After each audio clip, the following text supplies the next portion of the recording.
चलिए, इसके पहले हम देखे थे, इसके पहले वाले वीडियो में हम इलेक्ट्रिक सेल के बारे में। इलेक्ट्रिक सेल क्या होता है? Electric sales is the source of electric energy. It converts chemical energy into electrical energy. आज हम देखेंगे कि कॉम्बिनेशन ऑफ सेल कैसे करते हैं, कैसे सेल को जोड़ते हैं जिससे बैटरी का फॉर्मेशन होता है। तो सेल एक्चुअली होता क्या है? सोर्स ऑफ इलेक्ट्रिक एनर्जी है। ये पिछले वीडियो में भी हम बताए थे। अब हम जानते हैं कि बैटरी क्या होता है। The combination of cell is called battery. अगर हम कॉम्बिनेशन ऑफ सेल को बैटरी कहते हैं तो फिर कितने तरह से हम उस सेल को जोड़ सकते हैं, कौन सी विधि से जोड़ेंगे सेल को ताकि मैक्सिमम करंट हमको मिल जाए। आखिर हम सेल को जोड़ क्यों रहे हैं? जोड़ते हैं इसलिए ताकि हमको मैक्सिमम करंट मिले। तो कब हम उसको सीरीज में जोड़ेंगे, कब पैरेलल जोड़ेंगे, कब मिक्स्ड ग्रुपिंग में जोड़ेंगे, इस वीडियो में हम ये सब जानेंगे। और सेल के ग्रुपिंग से संबंधित जो पहला वीडियो मेरा है वो सीरीज कॉम्बिनेशन का है, और सेम इसी तरह का वीडियो पैरेलल और मिक्स्ड ग्रुपिंग के लिए भी आएगा। तो ध्यान दें हम लोग कि सीरीज कॉम्बिनेशन क्या होता है। सीरीज कॉम्बिनेशन में जब सेल लेते हैं हम लोग, तो एक सेल के पॉजिटिव टर्मिनल को दूसरे सेल के निगेटिव से, या अगर हम पहले टर्मिनल को पॉजिटिव ले लेते हैं, दूसरे को निगेटिव लेते हैं, फिर दूसरा सेल ले लेते हैं, ये पॉजिटिव और ये निगेटिव, इस तरह से हम कई सेल ले लेते हैं और पहले सेल के निगेटिव को दूसरे सेल के पॉजिटिव से जोड़ते हैं, दूसरे के निगेटिव को तीसरे के पॉजिटिव से जोड़ते हैं, और फिर इस तरह से हम कॉम्बिनेशन कर लेते हैं। और पहले सेल के पॉजिटिव टर्मिनल और लास्ट सेल के निगेटिव टर्मिनल को लेकर के हम एक लोड रेसिस्टेंस यहाँ डाल देते हैं, और ये लोड रेसिस्टेंस जो है R है। अब देखिए, ये जितने सेल हम ऐड किए हैं सबका EMF E है और इंटरनल रेसिस्टेंस R है। ये सारे सेल आइडेंटिकल हम अभी ले रहे हैं। हम दोनों तरह से आपको बताएंगे। एक बताएंगे जब सेल को आइडेंटिकल लेते हैं, और दूसरा देखेंगे जब डिफरेंट EMF वाले सेल को हम ऐड करेंगे। लेकिन यहाँ आइडेंटिकल सेल ले रहे हैं और नंबर ऑफ सेल जो है N ले लेते हैं। तो नेट EMF कितना हो जाएगा? तो नेट EMF जो होता है, नेट EMF, चूंकि ये सीरीज कॉम्बिनेशन है और EMF जो होता है वो स्केलर क्वांटिटी है, तो सिंपली हम ऐड करेंगे। अगर 2 के EMF को ऐड करते हैं तो 2E हो जाएगा, 3 के EMF को ऐड करते हैं तो 3E हो जाएगा, और N के EMF को ऐड करते हैं तो NE हो जाएगा। तो इस तरह से EMF इसका हो गया NE। अब यहाँ जो सेल लिए हैं, सेल की संख्या हमारे पास N है और सबका इंटरनल रेसिस्टेंस स्मॉल r है। ये सब सीरीज में जुड़ा हुआ है। तो सीरीज कॉम्बिनेशन में आइडेंटिकल जब रेसिस्टेंस रहेंगे तो उनका इक्विवेलेंट रेसिस्टेंस N टाइम्स हो जाता है। तो नेट इंटरनल रेसिस्टेंस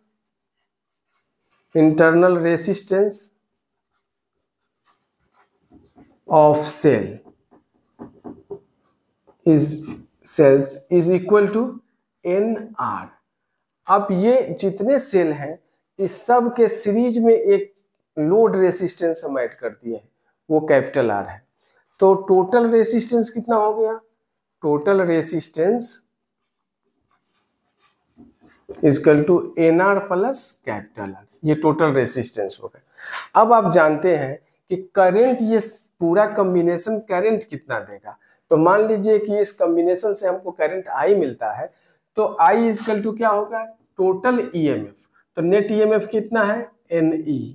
और नेट टोटल रेसिस्टेंस कितना है? NR plus capital R। NR plus capital R। अब ये total resistance given by the combination of cell, मतलब ये बैटरी कितना करंट देगा? तो ये करंट देगा NE by NR plus capital R। अब इसमें केस हम देखेंगे कि कब। तो केस 1 अगर हम लेते हैं यहाँ कि if internal resistance NR is much less than capital R, अगर जो लोड रेसिस्टेंस है उससे इंटरनल रेसिस्टेंस सेल का बहुत कम है, तब क्या हो जाएगा? हम इसको NR को नेग्लेक्ट कर देंगे यहाँ से, और I इजकल टू हो जाएगा NE/R, मतलब N into current due to each cell. मतलब यहाँ क्या हुआ कि एक सेल जितना करंट देगा उससे n टाइम्स करंट का मान बढ़ जा रहा है। मतलब एडवांटेज है ऐसे कॉम्बिनेशन को। तो हम सीरीज कॉम्बिनेशन में सेल को कब जोड़ेंगे? जब इंटरनल रेसिस्टेंस का मान लोड से बहुत कम हो, तो ये हम उसको सीरीज में ऐड करेंगे। अब केस अगर सेकंड लेते हैं यहाँ, तो इसी में सेकंड केस ले लेते हैं हम, केस टू में देखेंगे कि if load resistance is much less than internal resistance, अगर जो लोड रेसिस्टेंस है बाहर वाला इंटरनल रेसिस्टेंस से बहुत कम है, मतलब सेल का इलेक्ट्रोलाइट जो रेसिस्टेंस लगा रहे हैं वो ज्यादा है जो बाहर का सेल है, बाहर का रेसिस्टेंस है, तो अब इस कंडीशन में हम किसको नेग्लेक्ट करेंगे? कैपिटल आर को नेग्लेक्ट करेंगे। तो I इजकल टू कितना हो जाएगा? NE/NR। तो इस तरह से हो गया E/R। It means current due to one cell. मतलब यहां ये हुआ कि आखिर हम 10 लगाए, 20 लगाए, 50 लगाए, सैकड़ों सेल को ऐड कर दो, उससे कोई फर्क नहीं पड़ेगा। एक सेल जितना करंट देगा उतना ही करंट ये पूरा कॉम्बिनेशन देगा। किस कंडीशन में देगा?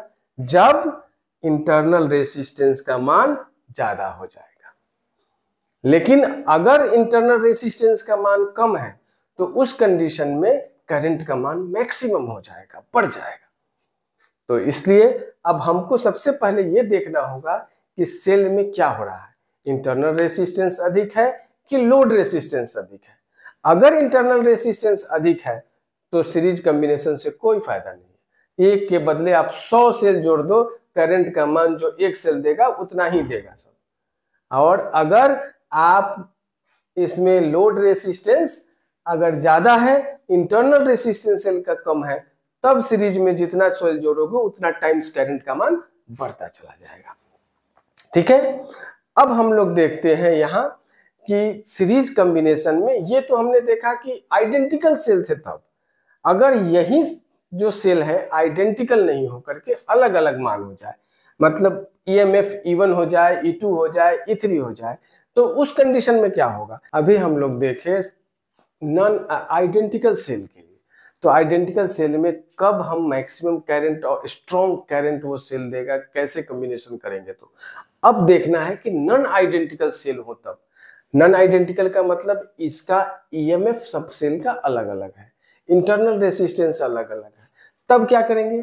तो सीरीज में जब हम जोड़ते हैं तो तरीका तो वही है जोड़ने का कि पहले के निगेटिव को दूसरे के पॉजिटिव से, दूसरे के निगेटिव को तीसरे के पॉजिटिव से, ऐसे करके हम लोग जोड़ देते हैं।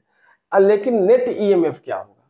तो उस समय चूंकि आइडेंटिकल था इसलिए सभी सेल का EMF, प्रत्येक सेल का EMF E था, लेकिन यहाँ सब सेल का EMF अलग अलग है, E1 है, E2 है, E3 है, E4 है। तो हम अब ऐड करते हैं EMF E1 plus E2 plus E3 plus E4।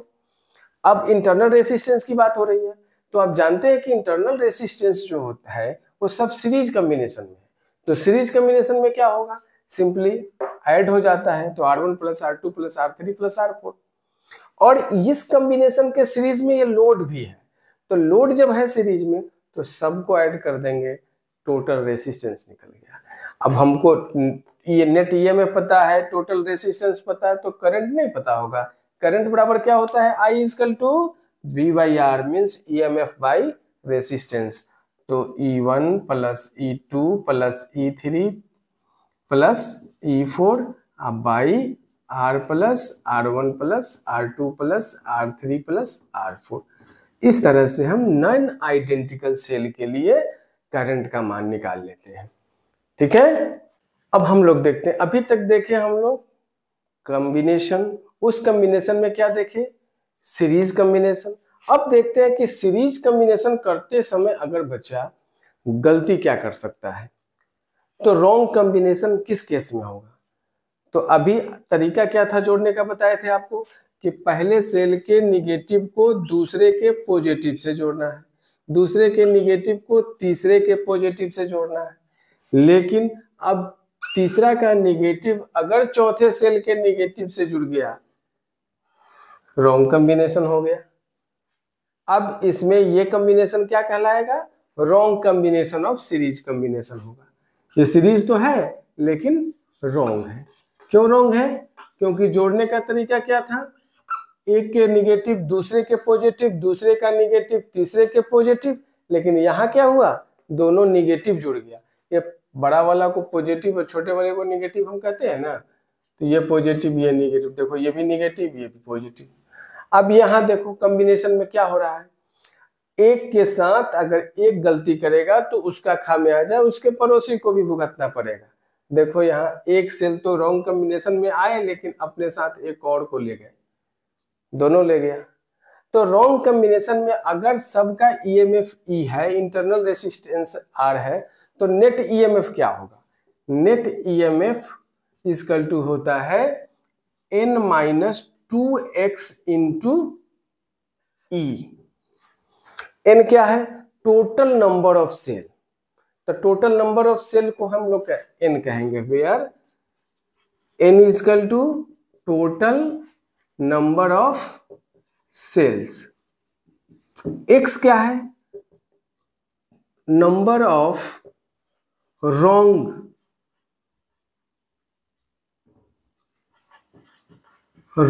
Connected cell, wrong connected cell. ये है number of wrong connected cells. अब ई क्या है? EMF of each cell, EMF of each cell, प्रत्येक सेल का ईएमएफ ई है। अब यहां अगर ये पूछा जाए कि ये लोड रेसिस्टेंस है, सबका इंटरनल रेसिस्टेंस आर है, तो टोटल रेसिस्टेंस कितना हो जाएगा? टोटल रेसिस्टेंस तो उसी तरह से है, ये सब सीरीज में है, तो एन आर प्लस आर। अब करंट आई बराबर क्या होगा? तो अब इस रॉन्गली कनेक्टेड सेल क्या करंट देगा? तो ये करंट का मान कितना होगा? तो करंट का मान जो होगा इसका I equal to E M F, तो n-2x into E by N R plus R. This is the current given by wrongly connected cell. तो रॉन्ग कनेक्टेड सेल के कॉम्बिनेशन के द्वारा कितना करंट आएगा? तो n-2x into E by N R plus R. अब आपको हम देखते हैं, इस पर एक क्वेश्चन बनवाते हैं। अभी हम आपको बताएं रॉन्गली कनेक्टेड सेल के बारे में। अगर रॉन्ग कनेक्टेड सेल है तो कैसे निकालेंगे कि कितने सेल रॉन्गली कनेक्टेड है उसमें।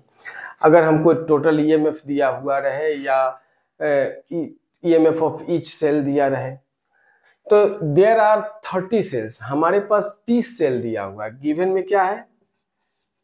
30 cell, n equal to 30, 30 cell दिए गए हैं। ईच ऑफ ईएमएफ 2 वोल्ट, मतलब प्रत्येक का ईएमएफ कितना है?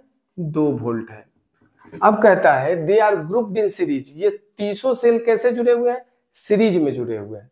But some of them are wrongly connected, लेकिन इसमें से कुछ ऐसा सेल है जो गलत तरीके से जुड़ा हुआ है। Total EMF of their combination is 44 volt.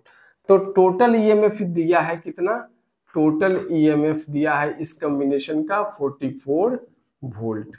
तो अब हमको पता करना है कि टोटली रॉन्गली कनेक्टेड सेल कितने हैं इसमें। तो हमारे पास n दिया हुआ है टोटल 30, E दिया हुआ है 2 वोल्ट, टोटल ईएमएफ दिया है 44, तो रॉन्गली कनेक्टेड सेल पता करना है। तो क्वेश्चन को जब पढ़ते हैं हम सॉल्यूशन करने के लिए, तो गिवन सबसे पहले नोट करते हैं, क्या दिया हुआ है और क्या निकालना है। अब हम आते हैं, हमारे पास जब ये डाटा मिल गया तो एक फॉर्मूला का इस्तेमाल करते हैं हम लोग। तो टोटल ईएमएफ का फॉर्मूला क्या होता है? अभी थोड़ी देर पहले हम आपको बताएं, टोटल ईएमएफ इक्वल टू होता है n-2x इंटू ई। अब टोटल ईएमएफ गिवन है 44, नंबर ऑफ सेल 30, -2x नहीं पता हमको, ईएमएफ है 2। अब 2 से इसको काट देते हैं तो 22 हो गया। अब 22 इक्वल टू 30 माइनस 2x। अब 2x को यहीं पर रहने देते हैं, तो 30 माइनस 22 हो जाएगा, तो ये कितना हो जाएगा, ये हो जाएगा 2x इजकल टू 8। तो x इजकल टू कितना हो गया 4। तो इस कॉम्बिनेशन में कितने सेल हैं जो रॉन्गली कनेक्टेड है, 4 सेल है। चलिए ये सॉल्यूशन है, और फिर हम अगले वीडियो में इस टाइप के क्वेश्चन से आपको रूबरू कराएंगे।